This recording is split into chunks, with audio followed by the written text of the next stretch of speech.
Yang terhormat Bapak Kepala Sekolah SD 56 Sri 1 Desa Aro, Kakak Abdul Wasik Bitsani SPDI. Yang saya hormati Bapak Ibu Guru serta seluruh staf SD 56 Sri 1 Desa Aro. Hari ini Alhamdulillah kita bisa berkumpul di ruangan kita ini dalam rangka kegiatan pelaksanaan Kopel kita hari ini dengan mengusung tema budaya positif. Pemateri hari ini saya sendiri Melawati selaku guru bisa di SD ini. Nah, Bapak Ibu yang saya hormati, sebelumnya mohon maaf kalau saya habis, karena emang lagi batuk, jadi kebanyakan konser, soalnya habis. Hari ini kita mau membahas tentang budaya positif. Nah, sebelum kita lanjut ke budaya positif, saya mau ngajak Bapak Ibu kita bermain game sebentar, cuma tidak banyak gamenya.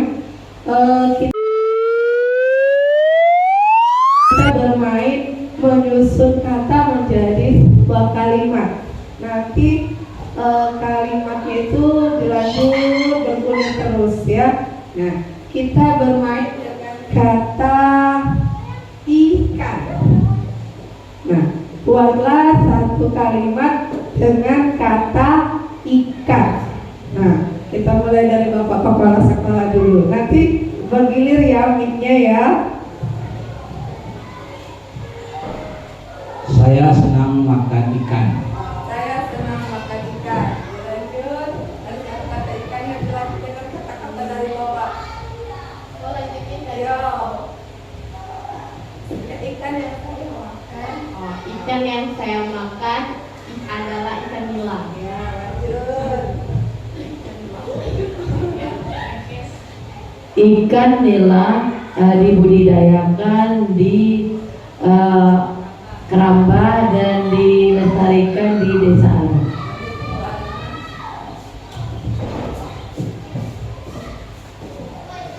Ikan nila yang sudah dibudidayakan di Desa Aro sangat enak kalau dimasak brengkes. Lanjut, kemudian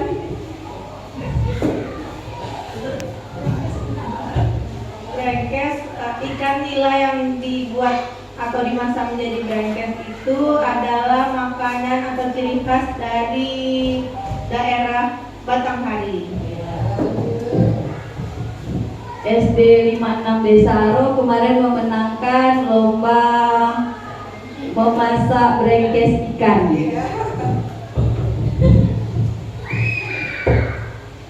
Ikan nila sangat banyak proteinnya.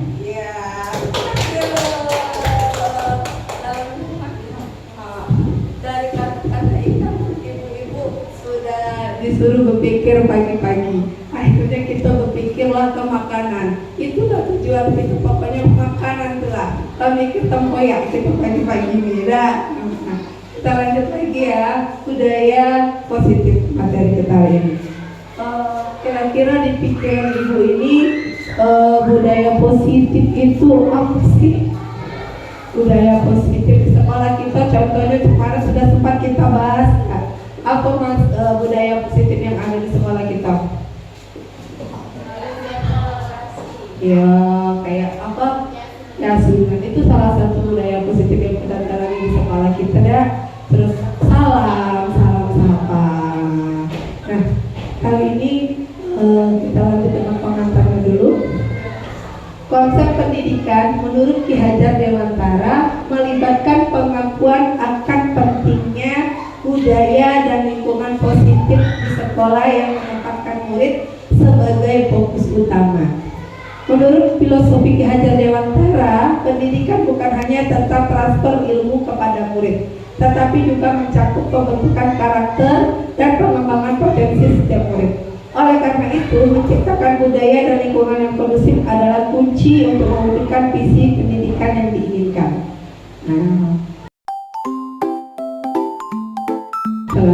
Nah, sebagai seorang guru yang baik memiliki kemampuan dalam mewujudkan budaya positif dengan menerapkan konsep-konsep inti. Nah, di antaranya itu yang pertama itu ada disiplin positif, kemudian kebutuhan dasar manusia, yang ketiga motivasi perilaku manusia, yang keempat keyakinan ke sekolah, dan yang kelima posisi kontrol, dan yang keenam seketika restitusi. Disiplin positif. Nah, apa sih disiplin positif itu? Nah, inilah disiplin positif. Cara menerapkan disiplin yang mengajarkan murid untuk bertanggung jawab dan menumbuhkan kesadaran diri berdasarkan nilai-nilai kebajikan, sehingga dalam melakukan suatu disiplin positif, murid tidak lagi didasarkan pada harapan mendapatkan penghargaan atau rasa takut mendapatkan hukuman. Nah, sering anak kita tuh melakukan sesuatu yang pertama karena dia pengen mendapat reward kan. Kadang dia tuh tidak melakukan sesuatu karena dia takut dihukum, bukan karena dia menjalankan disiplinnya, tetapi karena rasa takutnya. Nah, kemudian kebutuhan dasar manusia. Seluruh tindakan yang kita lakukan memiliki tujuan tertentu, dan semua usaha terbaik yang kita lakukan adalah dalam rangka agar kebutuhan dasar kita terpenuhi dengan baik. Jadi kebutuhan dasar manusia itu adalah segala sesuatu yang kita lakukan untuk mendapatkan apa yang kita inginkan. Nah, kebutuhan dasar kita sebagai manusia itu yang pertama bertahan hidup. Betul gak? Kita sebagai manusia tujuan kita adalah bertahan hidup. Untuk bertahan hidup kita membutuhkan apa baik? Ya, makan. Apalagi kita butuhkan pakaian, tempat tinggal, keamanan, dan kesehatan. Itu adalah kebutuhan pertama kita di dalam hidup. Nah, selain kita butuh makan, kita juga butuh kasih sayang dan rasa diterima. Rasa diterima, rasa dipedulikan, berbagi, kerjasama, dan menjadi bagian dari kelompok. Sama kayak kita sekarang ini. Mungkin saya berada di sini di SD 56 Desa Arok, tentunya yang ingin saya rasakan adalah rasa diterima. Sama mungkin kita semua kan, kalau ada mungkin di antara kita tidak terima kawan, tidak enak tidak rasanya. Lain kan, apalagi kalau ada yang geng-gengan, tiba-tiba kita nimbrung, itu menjadi tak diterima kita di dalamnya. Tapi alhamdulillah kita di sini tidak kayak gitu ya. Kita semua adalah satu tim dan harus kerjasama. Nah, alhamdulillah kita kayak kami baru tentunya sudah diterima dengan baik ya, Bu Lola, Bu Dean, kita yang baru alhamdulillah kita sudah diterima dengan baik dan kita juga merasa sudah diterima, betul tidak Bu Lola ya? Terus yang ketiga itu penguasaan meliputi. Penguasaan. Nah, yang ketiga itu penguasaan meliputi. Nah, yang pertama harga diri, keinginan untuk dianggap, memimpin, berprestasi, diakui dan didengar.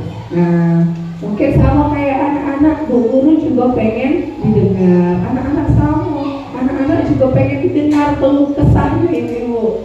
Nah, kadang tuh anak-anak tuh bercerita, dia juga pengen didengar. Sama kayak kita juga kalau lagi bercerita pengen didengar dah. Enak dah kalau kita cerita dewe-dewe. Tidak enak kan? Ada dah yang suka cerita, dewe kawannya tak dengar. Tentunya tak enak. Nah, kemudian kebebasan. Nah, kebebasan di sini ada mandiri, memiliki pilihan, terus mencoba hal baru dan mampu mengendalikan arah diri. Nah, mandiri di sini kebebasan, mungkin anaknya pengen yang kayak gini Bu, kami pengennya belajar sini Bu, kami pengennya kayak gini. Nah,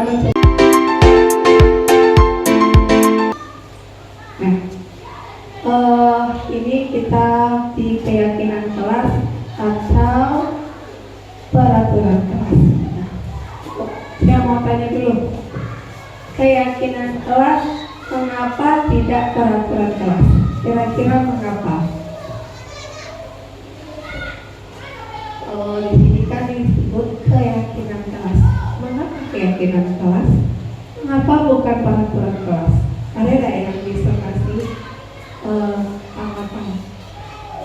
Bu Lola.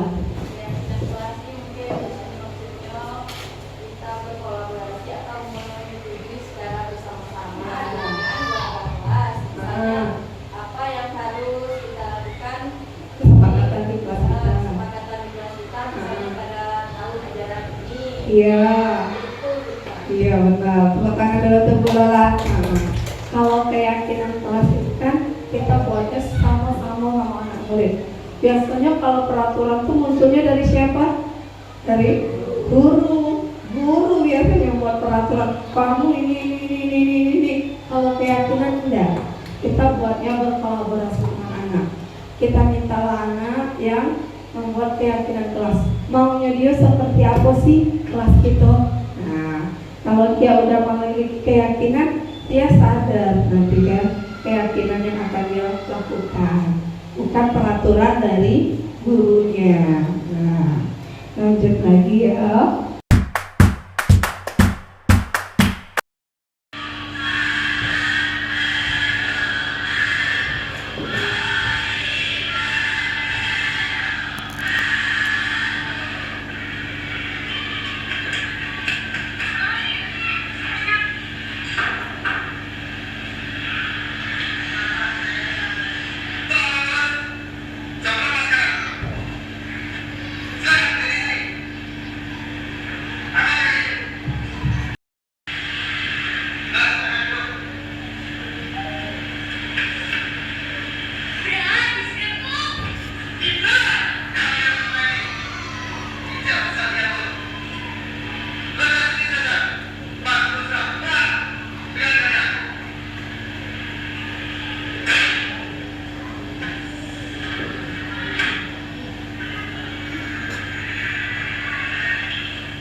Di sini ya, kalau dia mati misalnya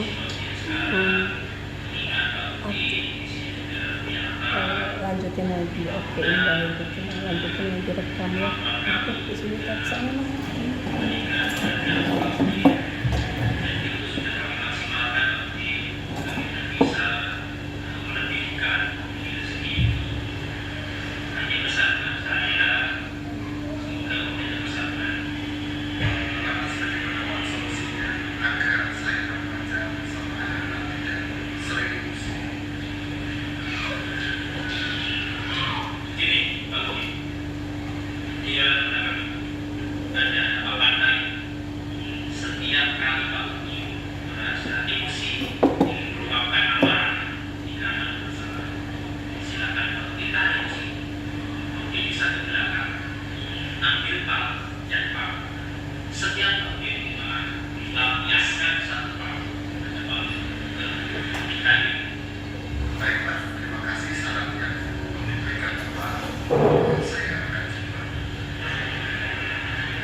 hasil seluruh waktu yang ada di kayu.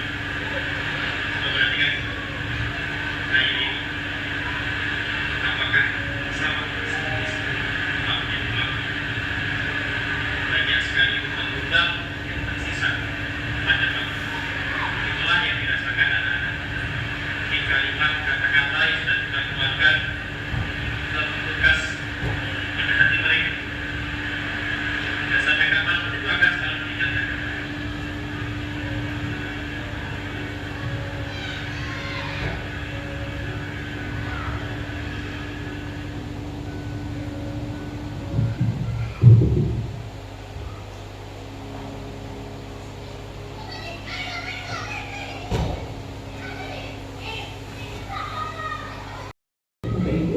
Dari film yang kita tonton tadi, kira-kira pelajaran apa yang dapat Bapak Ibu ambil? Salah, pelajaran apa? Mungkin budaya positif dari diri kita sendiri mempengaruhi dari lingkungan yang ada di sekitar kita, contohnya di lingkungan kerja. Kalau kita bersikap positif, otomatis yang ada di lingkungan kita terpengaruhi untuk positif lagi, atau di lingkungan kelas. Kalau ibu gurunya datang aura juga positif, sudah bagus, insya Allah siswanya akan mengikuti seperti itu. Ya, Dan itu sebaliknya. Kemudian ada lagi dari pelajaran tadi, video tadi, ada lagi yang mau menambahkan kira-kira pelajaran apa yang bisa diambil? Sabaran. Sabaran, ya dari guru tuh tentunya apa? Ya, terus?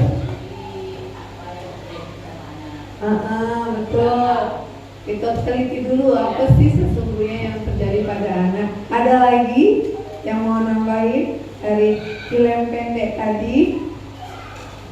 Kemudian aku tuh yang paling penting tadi itu kalau kita marah sama anak, efeknya kemana?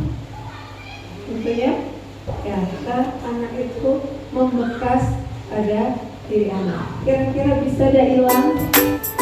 Nah, sama kayak paku yang tertempel tadi. Kalau pakunya udah tertancap di kayu itu tak bisa hilang bekas.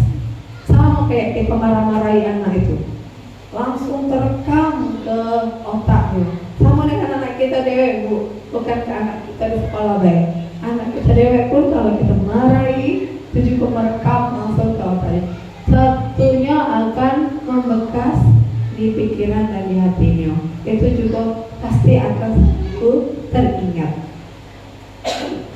Nah, dari Pak Udin tadi, dari dia yang awalnya melakukan ketika anak salah, langsung dia apa tadi itu? Langsung dihukum. Kemudian selanjutnya setelah Bapak Udin memahami, apa yang dilakukan Pak Udin setelah anaknya buat?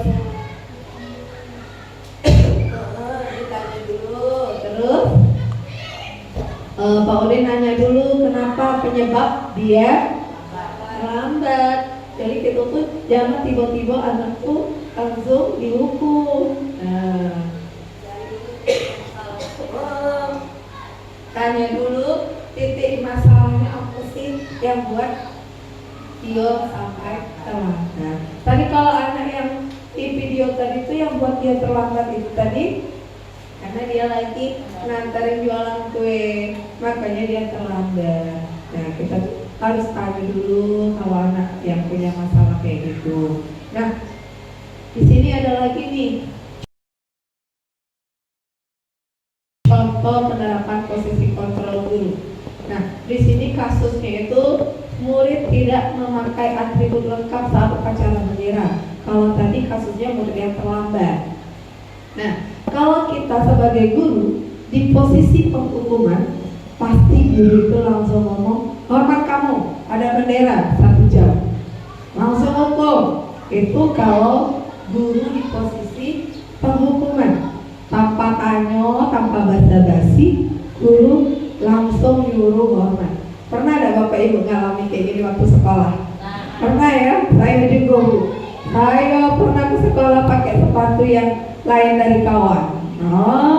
Laju nian suruh nyeker baliknya, dihukum. Tak tanya dak guru tingapa saya dak pakai batu yang ada di sekolah. Pokoknya suruhnya nyeker, baliklah nyeker, tak pakai batu lagi. Pernah juga di man, misalnya tak sholat, tak apa kan, rokok, tekak semua panas tuh. Padahal kita terlambat karena ada hal-hal, gurunya tak pernah nanya. Nah, kemudian di posisi pembuat rasa bersalah. Nah, biasanya kalau di posisi pembuat rasa bersalah tuh guru tuh ngomongnya lembut, tapi nyenoi. Nah, misalnya itu loh, ibu sudah kasih tahu, janganlah kamu lagi macam itu. Itu di posisi membuat anak ngerasa salah. Kata-katanya lembut, tapi nyenoi kepada anak.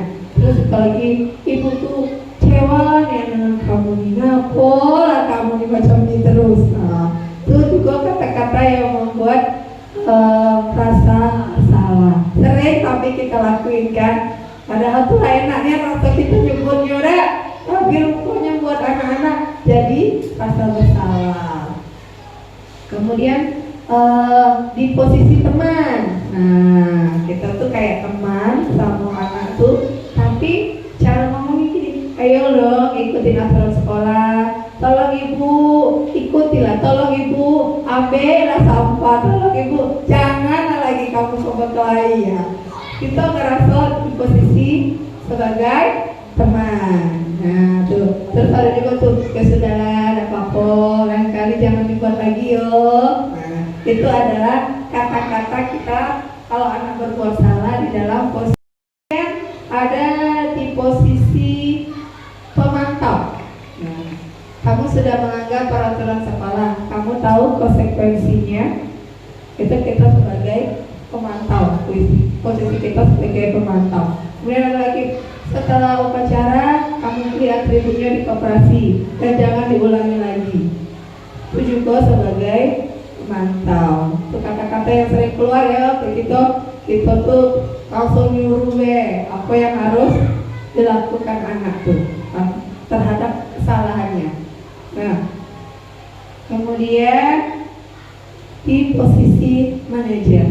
Nah, di posisi manajer ini jarang ya gitu tuh kadang kan kita pertanyaannya itu biasanya tuh, apa kamu tahu kesalahanmu, kira-kira kamu perbaiki kesalahanmu. Mungkin ini jarang terjadi sama kita dalam mengatasi anak yang bermasalah ya. Selanjutnya, nah, contoh penerapan posisi kontrol tadi. Ini tadi sama yang ini tadi. Biasanya kalau kita melakukan posisi kontrol itu dia bersifat abstrak, kemudian dibuat dalam pertanyaan positif. Nah, tadi kan ada 5 posisi kontrol kan. Biasanya kalau kita nanya itu dalam kalimat yang positif. Kemudian kalau kita bertanya itu pada anak itu, dalam anak yang bermasalah itu tadi, kita nanyanya dengan kata-kata yang mudah diingat, kemudian sesuai dengan kondisi. Terus juga harus melibatkan keyakinan kelas dan melibatkan keluarga kelas kita.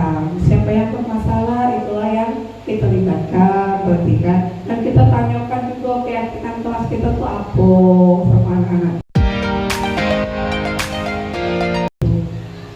Nah, kemudian segitiga restitusi.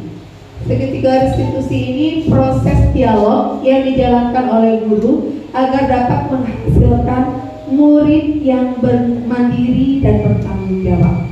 Nah, di dalam segitiga restitusi itu, yang pertama itu menstabilkan identitas, yang kedua validasi tindakan yang salah, dan yang ketiga menanyakan keyakinan.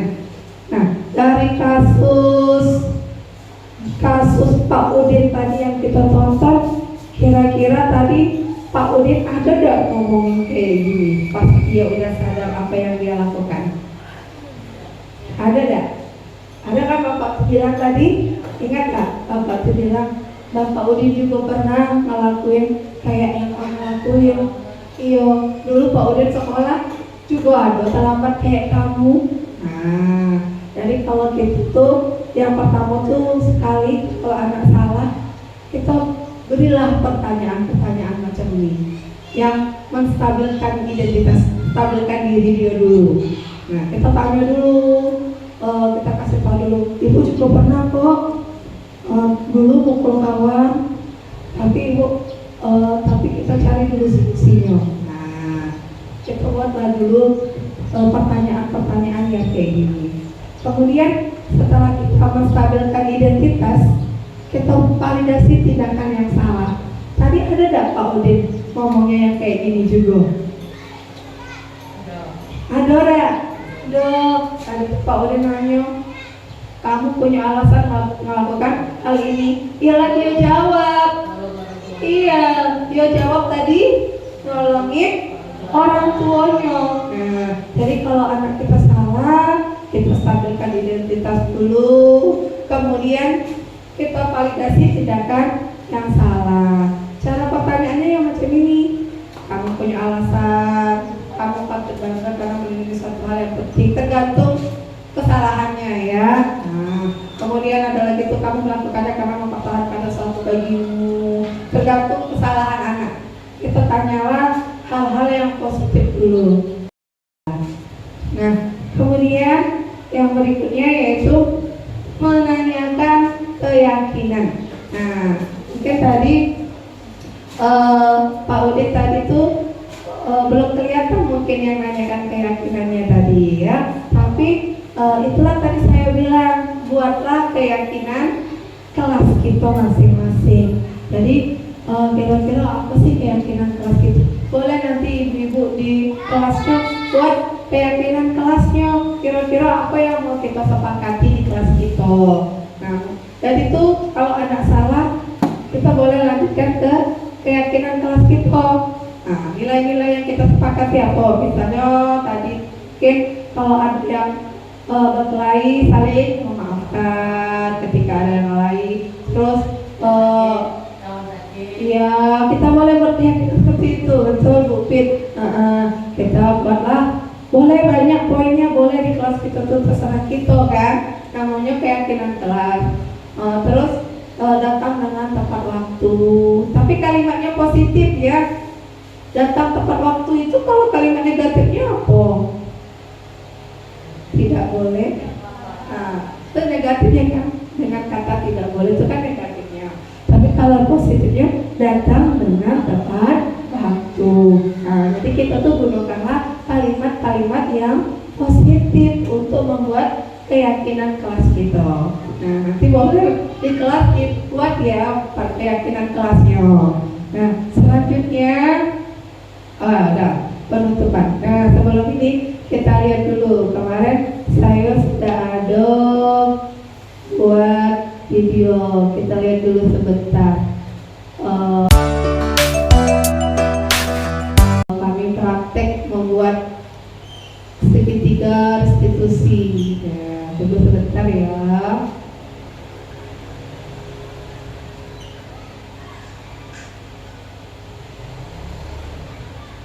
Sih untuk ini. Nah, kembali lagi.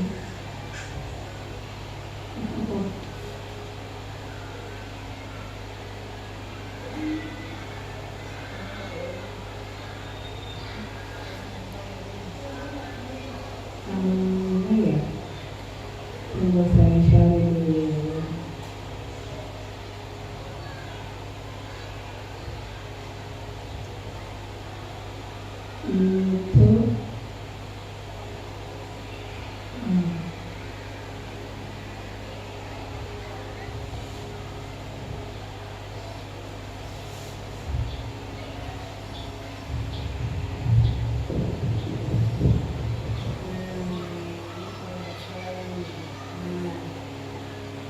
Kemarin tuh praktek restitusi.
kegiatan praktek restitusi. Nah, kemarin sudah kita coba sama murid kita Saki dan Faira.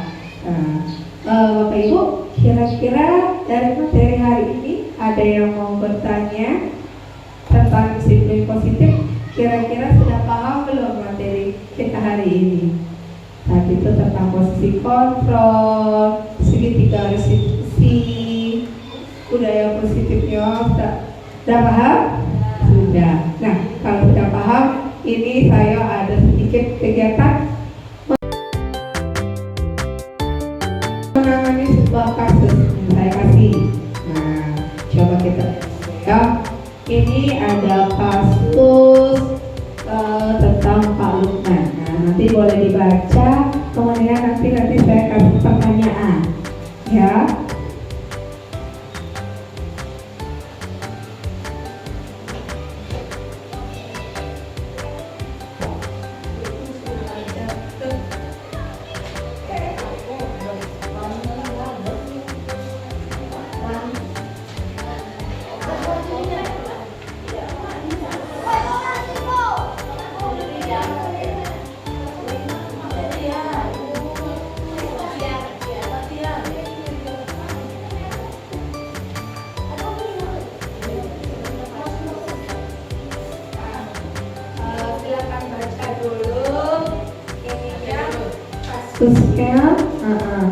Kasusnya dibaca dulu. Ya, kasus Pak Lukman, ngapain Pak Lukman tuh?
Sudah dibaca sama.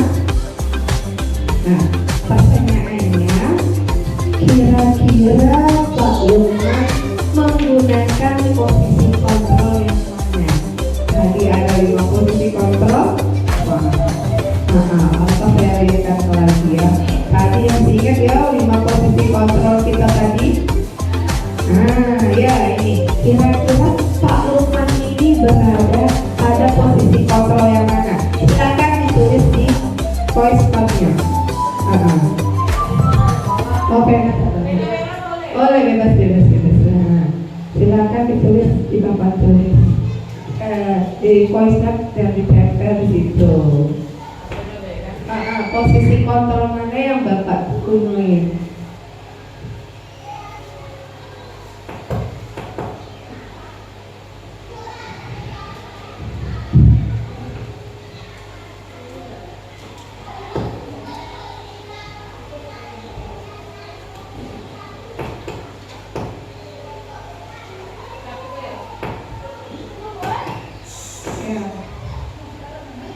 Di depan tempel di papan tulis.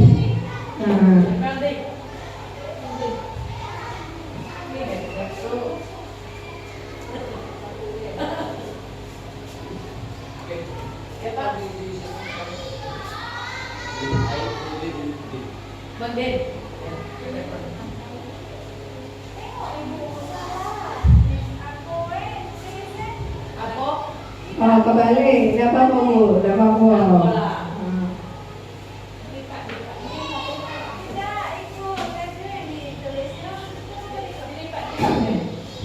Dapat dilipat deh. Ayo, ya ada tokoh. Ayo, ayo, silakan. Kira-kira Bapak tuh di posisi kontrol yang mana sih?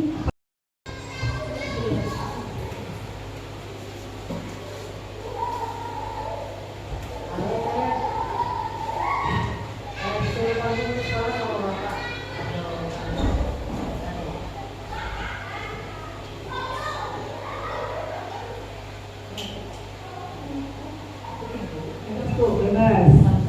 Ya.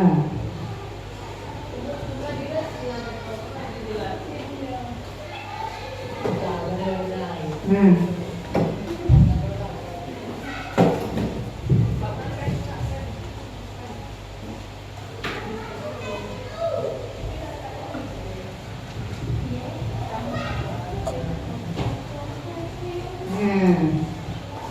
Kita lihat ya.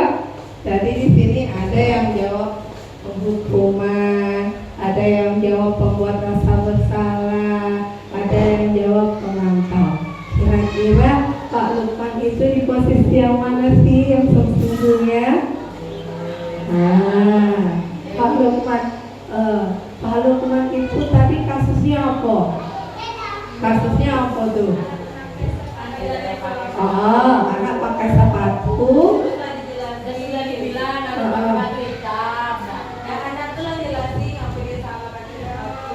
Tapi gurunya ada mau lagi sekolah. Terus diapain? Dilepas sepatunya sebagai Terus dilepas, tapi anaknya disuruh buka ya, nyekel jadinya. Pak Lukman itu berada pada posisi penghukuman. Kenapa penghukuman? Karena padahal udah dengar anaknya masih tahu, tapi tetap dia hukum tak mau tahu bapaknya. Mau kasih itu kamu. Tak ada alasan bagi Pak Lukman, langsung anaknya dibuka sepatu dan nyeker ke kelas. Nah, sekarang pertanyaannya, Pak Lukman itu jadi akibatnya apa dan setelah anak itu dihukum?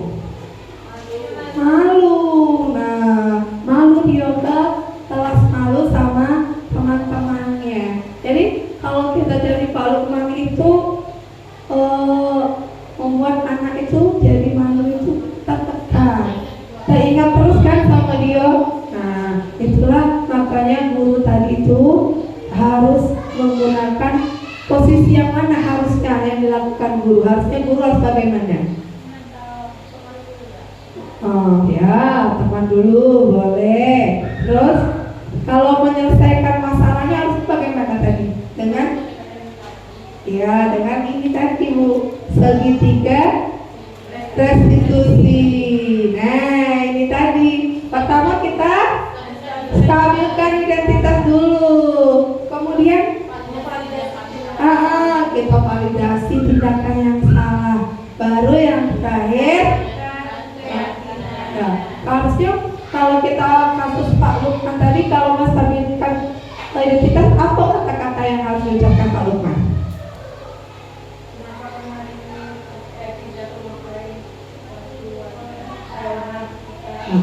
Tapi kalau pertanyaan itu sudah pada tindakan nggak sih?